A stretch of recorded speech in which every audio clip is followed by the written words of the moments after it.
हरे कृष्ण।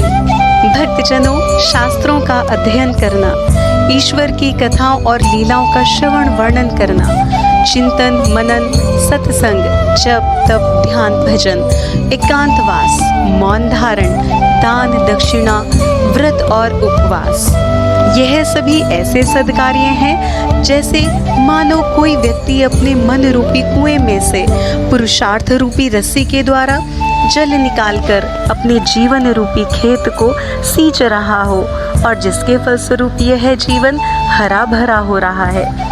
आज आपके अपने चैनल कथा पुंज की एकादशी व्रत कथा श्रृंखला में आपके आध्यात्मिक और भौतिक जीवन रूपी खेत को हरा भरा करने, पुण्य प्रदान करने के लिए ज्येष्ठ माह कृष्ण पक्ष की अपरा या अचला एकादशी का वर्णन करने का प्रयास करते हैं। सबसे पहले जानते हैं अपरा एकादशी 2024 का शुभ मुहूर्त। अपरा एकादशी का व्रत दिन रविवार 2 जून को रखा जाएगा। एकादशी तिथि प्रारंभ होगी 2 जून रविवार प्रातः 5:04 से। एकादशी तिथि समाप्त होगी 3 जून 2024 दिन सोमवार प्रातः 2:41 पर। एकादशी व्रत पारण का शुभ समय होगा 3 जून प्रातः 8:05 से प्रातः 8:10 तक, मात्र 5 मिनट। अपरा एकादशी का महत्व जानते हैं। ज्येष्ठ माह की कृष्ण पक्ष की एकादशी तिथि को अपरा या अचला एकादशी कहा जाता है। अपरा एकादशी पाप कर्मों से छुटकारा प्रदान करती है। अपरा एकादशी भौतिक सुखों में वृद्धि करती है तथा साथ ही आध्यात्मिक ज्ञान को भी पुष्ट करती है। अपरा एकादशी का व्रत उत्तम पुण्यों को प्रदान करने वाला और समस्त पापों को नष्ट करने वाला है।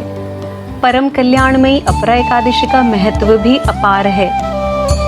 भक्त वत्सल भगवान श्री कृष्ण जी अपरा एकादशी के महत्व को महाराज युधिष्ठिर से बताते हुए कहते हैं कि हे राजन, ज्येष्ठ माह के कृष्ण पक्ष की एकादशी का नाम अपरा है। यह पुण्य प्रदान करने वाली है। अपरा एकादशी करने वाले मनुष्य लोक और परलोक में कल्याण को प्राप्त होते हैं।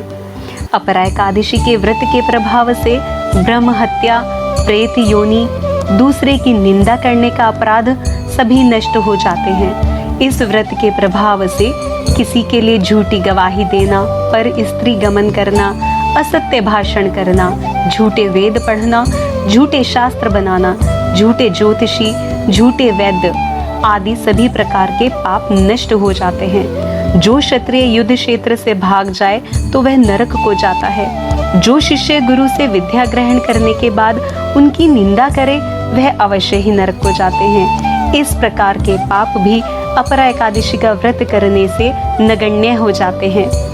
जो फल तीनों पुष्करों में स्नान करने से या कार्तिक मास में स्नान करने से अथवा गंगा जी के तट पर पितरों को पिंड दान करने से या सिंह राशि वालों को बृहस्पति के दिन गोमती में स्नान करने से, कुंभ में श्री केदारनाथ जी के दर्शन करने से तथा बद्रिकाश्रम में रहने से तथा सूर्य चंद्र ग्रहण में कुरुक्षेत्र में स्नान करने से मिलता है, वह फल अपरा एकादशी के व्रत के बराबर है।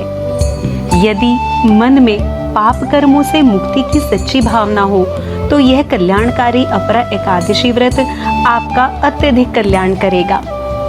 हाथी घोड़े के दान से, यज्ञ में स्वर्ण दान से जो फल मिलता है वह अपरा एकादशी के फल के समान होता है।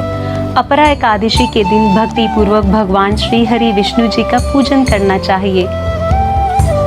भगवान श्री कृष्ण जी महाराज युधिष्ठिर से एक पौराणिक कथा कहते हैं।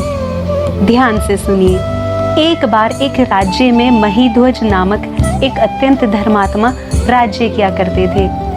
राजा महीध्वज जितने नेक थे, जितने अच्छे थे, उतना ही उनका छोटा भाई वज्रध्वज पापी था। वज्रध्वज महीध्वज से सदैव द्वेष भावना रखता था और मन में ईर्ष्या भाव से अपने बड़े भाई के विरुद्ध षड्यंत्र रचता रहता था।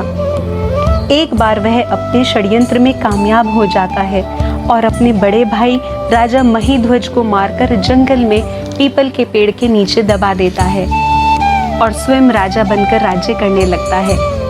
असामयिक मृत्यु के कारण राजा महीध्वज को प्रेत योनि प्राप्त होती है और वह एक प्रेत के रूप में पीपल के वृक्ष पर निवास करने लगते हैं। प्रेत योनि में राजा महिध्वज विकल होकर अनेक उत्पात मचाने लगे। राजा महिध्वज के भाग्य ने करवट ली और एक दिन अचानक धौम्य ऋषि जी वहां से गुजरे। अपने तपोबल से धौम्य ऋषि जी ने प्रेत के अतीत को जान लिया और प्रेत को पारलौकिक विद्या का उपदेश देकर प्रेत योनि से मुक्ति के लिए स्वयं कल्याणकारी अपरा एकादशी का व्रत किया। ऋषि धौम्य जी ने स्वयं द्वारा किए गए अपरा एकादशी के व्रत के पुण्य को राजा महिध्वज को समर्पित किया, जिससे उन्हें अगति से छुटकारा मिले। अपरा एकादशी के व्रत के पुण्य के प्रभाव से राजा महिध्वज दिव्य देह धारण कर विमान पर बैठकर स्वर्गगामी हुए। हे राजन, यह अपरा एकादशी की कथा मैंने लोकहित के लिए कही है। इसके पठन, पाठन और श्रवण से मनुष्य पापों से मुक्त हो जाता है। इस प्रकार अपरा एकादशी का महात्म्य अपार है। आइए एकादशी के व्रत और नियम जानते हैं। एकादशी के व्रतों के नियमों का पालन दशमी तिथि से ही प्रारंभ किया जाता है। अतः दशमी तिथि में सायंकाल से पूर्व सात्विक भोजन करना चाहिए और दशमी तिथि से ही चावल, उड़द, चना, मूंग, जौ, मसूर, लहसुन आदि पदार्थों का सेवन नहीं करना चाहिए। एकादशी तिथि को प्रातः काल उठकर नित्य कर्मों से निवृत्त होकर स्नान के पश्चात श्री हरि भगवान विष्णु जी के शंख, चक्र, पद्म और गदा धारण किए हुए चतुर्भुज सुंदर स्वरूप का ध्यान करते हुए व्रत का संकल्प करना चाहिए। भगवान श्री हरि विष्णु जी और माता लक्ष्मी जी को धूप, दीप, नैवेद्य, ऋतुफल, तुलसी पत्र और पंचामृत समर्पित करते हुए पूजन और अर्चन करना चाहिए। भगवान श्री हरि विष्णु जी के समक्ष व्रत कथा का पठन और श्रवण करें। व्रत के पालन करने वाले को तन और मन से शुद्ध सात्विक गुणों का पालन करना चाहिए। शांत रहकर भगवान श्री हरि विष्णु जी का मन ही मन स्मरण करें। श्रीमद् भागवत गीता जी का पठन करें। संध्या के समय श्री हरि विष्णु जी की आरती करें और एक समय फलाहार करें। यदि किसी कारण से श्रद्धालु व्रत नहीं रख सकते तो कोई बात नहीं, लेकिन एकादशी के दिन चावल का अन्न का प्रयोग ना करें। एकादशी की रात्रि में जागरण व कीर्तन का भी विधान बताया गया है।